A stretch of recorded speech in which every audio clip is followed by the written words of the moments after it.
उच्च गति अभ्यास खंड 1 प्रतिलेखन संख्या 95 व 96 गति 80 शब्द प्रति मिनट। Be ready. 3, 2, 1 स्टार्ट। अध्यक्ष महोदय, मैं कृषि मंत्रालय की मांगों का समर्थन करती हूँ। विराम।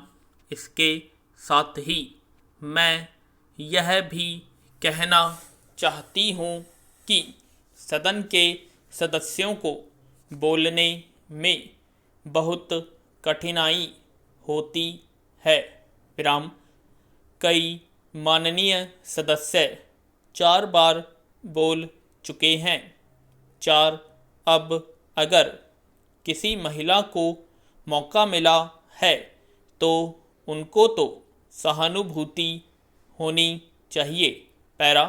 मैं कहना चाहती हूँ कि मैं किसान की लड़की हूँ और खेती करने वाले घर में महिलाएं बहुत काम करती हैं। विराम। इसलिए उनको खेती का अच्छा अनुभव होता है।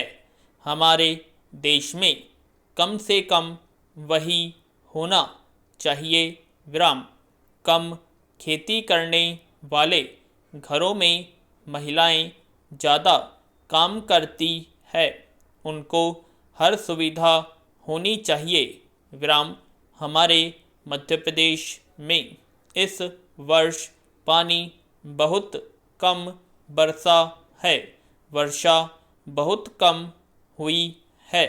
वर्षा कम होने की वजह से फसल बहुत कम हुई है। विराम। इसलिए मेरी प्रार्थना है कि किसानों का इस वर्ष का लगान माफ़ कर दिया जाना चाहिए। विराम। उनसे इस वर्ष लगान बिल्कुल नहीं लिया जाना चाहिए। विराम। वहाँ पर किसानों ने अगर 5 मन बीज डाला था तो मुश्किल से 10 मन गेहूँ ही हुआ होगा। विराम। किसान रो रहे हैं, उनको कोई सुविधा नहीं है, इसलिए उनका इस वर्ष का लगान माफ़ कर दिया जाना चाहिए। पैरा। आपको चाहिए कि आप गेहूं की कीमत निर्धारित कर दें। किसान की खलिहान में जब गल्ला आता है तो उसको जब वह बाजार में ले जाता है तो वहाँ पर व्यापारी लोग उसको कम कीमत पर खरीद लेते हैं और खरीद कर अपने घर भर लेते हैं। विराम। बाद में जब जनवरी फरवरी का महीना आता है उस समय उसको दुगुने या उससे भी अधिक दामों पर बेचते हैं। जनवरी फरवरी से पहले वे गल्ला घरों से निकालते ही नहीं हैं। किसानों को व्यापारी लोग कम दाम देकर चूमते हैं। किसानों के घर में कुछ नहीं बचता है। इसलिए हमारे कृषि मंत्री जी को सोचना चाहिए कि फसल आने के पहले वह दाम निर्धारित कर दें। फरवरी मार्च में दाम निर्धारित कर दें ताकि किसान का गल्ला कम दामों में न बिकने पाए। अन्न की समस्या आज बहुत बढ़ गई है। आज लोगों को बहुत कष्टों का सामना करना पड़ रहा है। विराम। क्योंकि सरकार किसानों से संबंधित कार्यों को समय पर नहीं निपटाती है। विराम। समय रहते किसान की उन्नति और खेती के सुंदर विकास के संबंध में मैंने बहुत सी बातें की। पैरा अध्यक्ष महोदय, राजस्थान में जनता को बड़ी कठिनाई है। वहाँ सूखा पड़ा हुआ है, मवेशी मर रहे हैं। ऐसे जो स्थान है वहाँ आपको कदम उठाने चाहिए। वहाँ लोगों को तथा मवेशियों को खाने के लिए देना चाहिए, उनकी सहायता करनी चाहिए। विराम।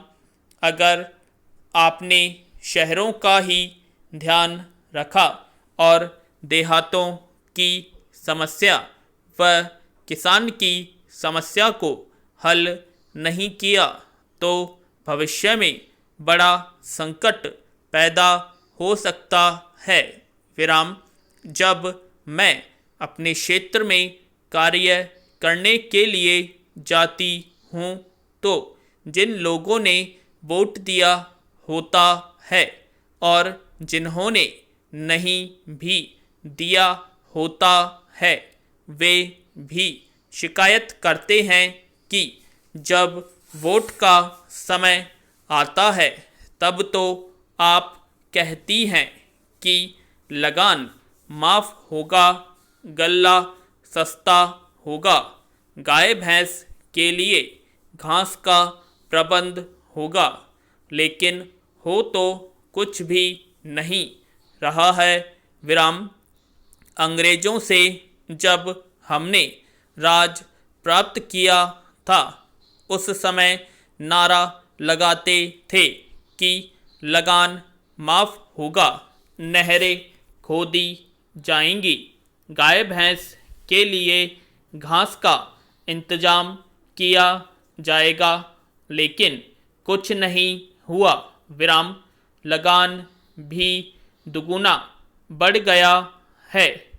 विराम। जनता में इन सब बातों को लेकर बड़ा असंतोष है। विराम। पैरा।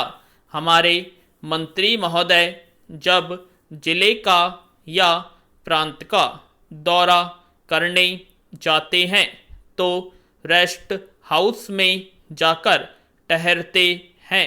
देहातों में जाएं तो उनको असली हालात का पता चले, लेकिन वे तो रेस्ट हाउस में जाकर ठहरते हैं ताकि कहीं उनको लू न लग जाए। विराम। इसलिए मैं निवेदन करती हूँ कि उनको गांवों में जाना चाहिए। वहाँ जाकर उनको किसानों की कठिनाई को समझना चाहिए, उनकी कठिनाई को दूर करना चाहिए। विराम। किसान इस समय बड़े भयभीत हैं। उनकी तरफ बहुत सा रुपया पड़ा हुआ है, तकावी का, बीज का, लगान का, बैल का। विराम। कलेक्टर या तहसीलदार उनको आज बहुत परेशान कर रहे हैं। विराम। उसके बैल नीलाम किए जा रहे हैं, जमीन नीलाम की जा रही है। विराम। उसको कचहरी में ले जाते हैं और पटवारी तहसीलदार किसान को जिस तरह से परेशान करते हैं उसका लेखा मैं नहीं दे सकती हूँ, उसका मैं वर्णन नहीं कर सकती हूँ। आज भ्रष्टाचार का ही बोलबाला है। विराम। जब तक 500 रुपया या 300 रुपया या 200 रुपया लेखपाल को या पटवारी को न मिले तब तक खाने में से नंबर वे लोग नहीं निकालते हैं। विराम। कचहरी में उन्हें परेशान किया जाता है विराम, और वे सब जगह परेशान होते हैं पूर्ण विराम।